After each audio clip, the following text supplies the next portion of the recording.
अमर astrology में आपका स्वागत है दोस्तों। मैं हूं अमर सिंह चौहान। आज हम एक और नया विषय ले रहे हैं और विषय का शीर्षक है सस्टेस, यानी छठे भाव का स्वामी, लॉर्ड ऑफ सिक्स हाउस। सस्टेस है जहां दुश्मनी से बचे वहां। देखिए, एक हमने ये जन्म कुंडली का चार्ट बनाया है और जैसे कि विदित है ये पहला भाव है। हमने खाली इसलिए छोड़ा है, यहाँ पे कोई भी राशि हो सकती है। पहला भाव खुद का, ये कुटुंब का, ये छोटे भाई का, ये माता का, ये संतान का, ये दुश्मन का, ये छठा भाव जो है यहाँ 6 लिखा हमने। आपकी कुंडली में यहाँ कोई भी संख्या हो सकती है, 1 2 3 4 5 6 से 12 तक कोई संख्या हो सकती है। जो यहाँ संख्या हो उस ग्रह के स्वामी को हम सस्टेस मानेंगे, यानी इस छठे भाव का मालिक। ये भाव छठा है, फिक्स है, ये है दुश्मनी का भाव है। रोग, रिपु, रण, बीमारी का, दुश्मनी का और रण का। इस भाव का स्वामी जहाँ भी बैठेगा उस भाव से रिश्तों को हमें बच के रहना है, उससे उन रिश्तों से दुश्मनी नहीं करनी। ये मूल मंत्र है आज का। तो ये फिर रिपीट कर दूँ, यहाँ पे कोई भी संख्या हो सकती है आपकी कुंडली में। अगर 1 नंबर संख्या है तो उसका स्वामी मंगल होता है, तो ये सस्टेस मंगल हो गया। अब जहाँ मंगल बैठेगा वहाँ पे हम देखेंगे। लेकिन यहाँ पे हम 6 नंबर लिखा है, यानी कन्या राशि। कन्या राशि का स्वामी होता है बुध।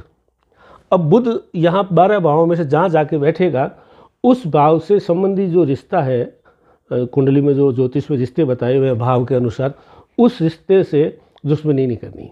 अगर उस रिश्ते से आप दुश्मनी करेंगे तो आपको महंगा पड़ेगा, आप मुश्किल में पड़ जाएंगे और आप कठिनाई में पड़ जाएंगे। तो अब हम इस सस्टेस का एक एक भाव में चर्चा कर लेते हैं कि कहाँ पे क्या इसका परिणाम होगा। जैसे कि मैंने बताया, यहाँ छठे भाव में छठी राशि है, उदाहरण में हमने ली है। छठी राशि का स्वामी बुध होता है। अब अगर बुध जो है यहाँ बैठ गया फर्स्ट हाउस में, तो फर्स्ट हाउस किसका होता है? खुद का। ये लगन है। लगन मतलब खुद, पर्सनैलिटी, व्यक्तित्व, आपकी आभा, समाज में आपकी प्रतिष्ठा, ये इससे देखी जाती है। अगर छठे भाव का स्वामी बुध यहाँ आके बैठ गया तो आपको समाज में अपनी प्रतिष्ठा को बनाए हुए रखना है। अगर समाज में आपका व्यक्तित्व ठीक रहा, आपकी पर्सनैलिटी ठीक रही, सदाचार का पालन किया, तो आप प्रतिष्ठित व्यक्ति के रूप में माने जाएंगे। अगर आपने अपना व्यक्तित्व खराब कर दिया तो सब कुछ खराब हो जाएगा, सीधी सी बात। अगर आपका व्यक्तित्व ही ठीक नहीं है तो इस किसी का ही वैसे भी। तो छठे भाव का स्वामी बुध अगर पहले भाव में जाके बैठ गया तो आपको अपने व्यक्तित्व को संभालना है। नहीं संभालोगे तो आप अपना आप भी दुश्मनी हो जाएगी लोगों से। ये दूसरा भाव माना जाता है। हमने संख्या इसलिए नहीं लिखी कि स्थायी भाव है, ये पहला भाव, ये दूसरा भाव। दूसरा भाव होता है कुटुंब का, परिवारजनों का, माता पिता, भाई बहन, चाचा मामा, इस तरह से। यहाँ पे इसका स्वामी बुध अगर यहाँ बैठ गया तो आपको कुटुंब वालों से अच्छा रिश्ता निभाना है।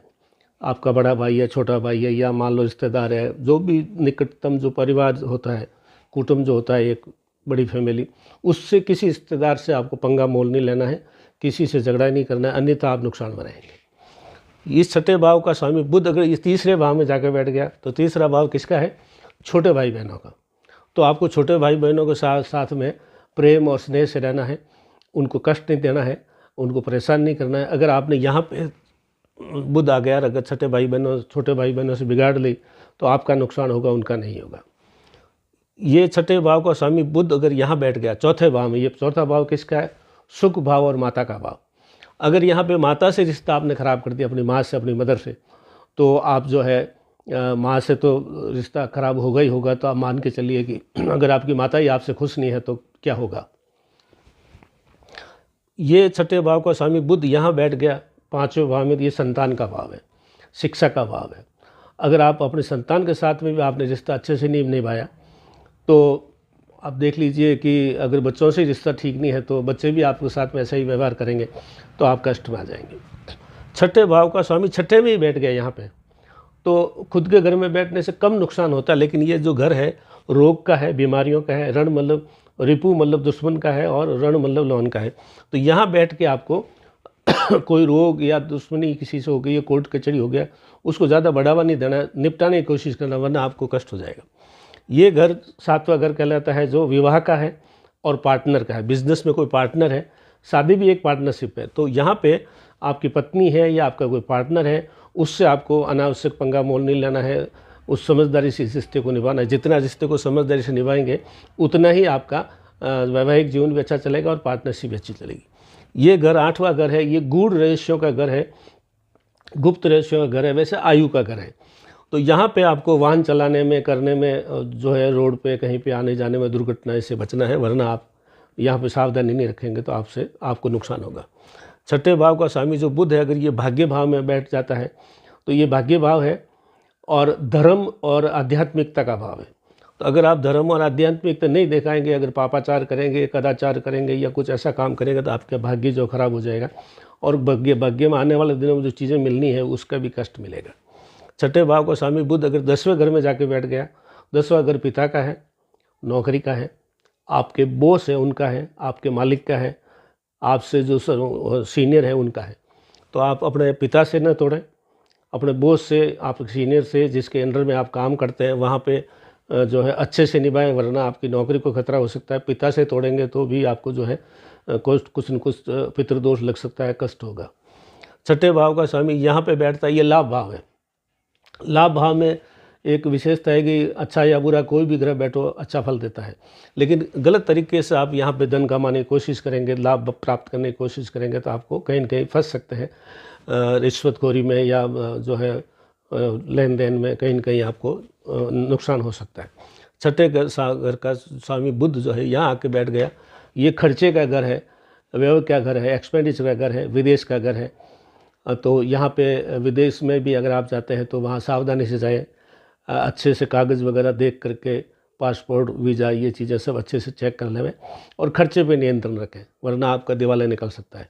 तो आप सरल सा भी बताया है, इस घर का स्वामी पुनः दोहरा दे तो इस घर में जो भी राशि है उसका जो स्वामी है वो जहाँ बैठेगा उस रिश्ते को आपको अच्छे से निभाना है। आपकी तरफ से कोई पंगा मोल नहीं लेना, वरना जो रिश्ता है उस रिश्ते से आपको नुकसान हो जाएगा। तो सरल सा वीडियो है दोस्तों, और भी जो है अमर एस्ट्रोलॉजी में हम आपको विषय अच्छे लेके बताते रहेंगे।